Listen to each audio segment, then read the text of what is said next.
And then ang last part na lang, babalik na ulit po tayo dito. Okay, kung tanong ko lang po kung sino ang may mga fracture po sa inyo. Wala po, nagtitake ng medicine po, yung para sa mga asthma, ganun po. Okay, kung wala naman po, okay. May katanungan, kung wala na po ang katanungan, pwede na po tayo magsimula sa ating training. Okay ba yung tubig? Anong kulay ng tubig ngayon? Sa ngayon po, paiba-iba po kasi ang klima po natin ay may pag-ulan po. Anong kulay niyo ngayon? Makikita natin po mamaya, hindi ko masasabi na sigurado po sir, kasi paiba-iba ngayon. Minsan kasi pag malakas ang ulan, sa part po ng ibang kilometer po kasi dito sa bundok ay nagiging brown din siya minsan. Kumbaga sa ibang level, iba-iba. Hindi po, isa po. Okay. Kasi ang tubig po kasi ng blue water po ay galing mismo sa loob ng blue water cave po. Okay na po ba?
Falling down, I will keep on searching for my highs. You can say I lost my mind, I will keep on holding my head high. Even if the sky is falling down.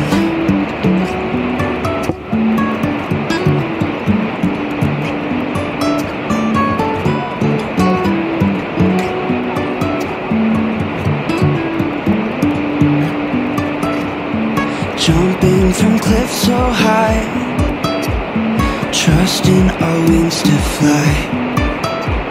Sometimes we're crashing down, but we get up and start from the ground.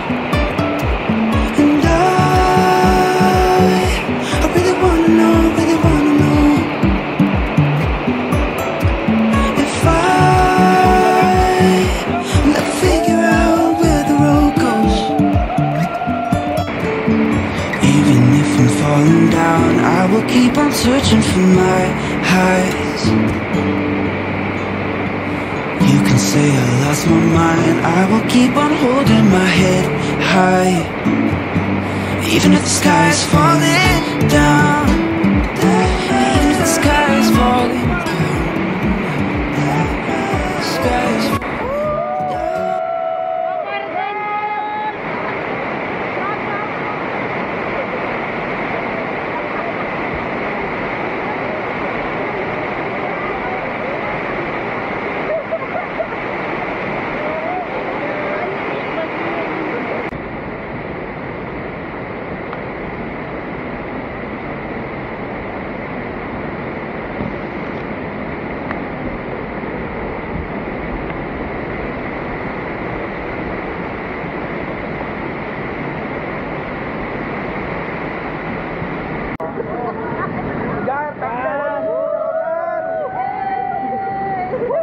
Gar, kayo na mga tubig, ang lamig. Sarap, sarap. Ay, sarap, Gar. Hello.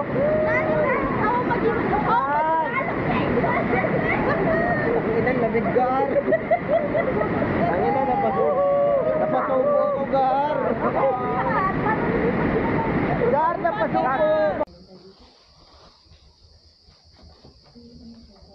Tinawag po kasi dito nalipit kanyan po mga ma'am, kasi dito sa part ko dito, mahigit talaga yung ano.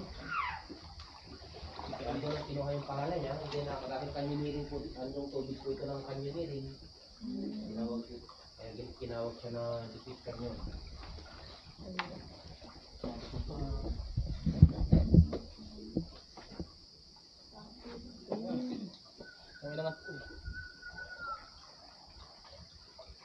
Pero dito sa loob niya may mga makikita rin po tayo ng mga rock formation.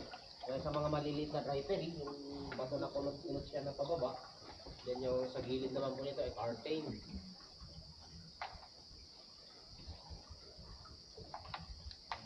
Okay lang po magpina...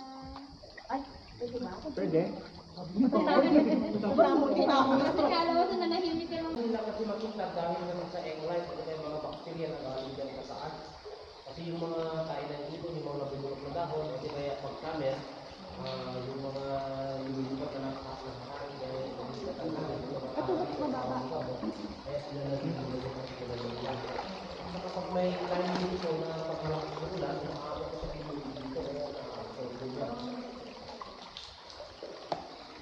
Parang sa puyo yun.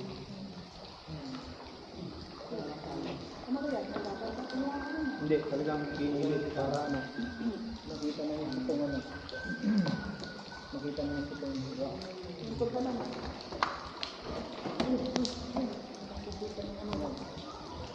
Hindi yan.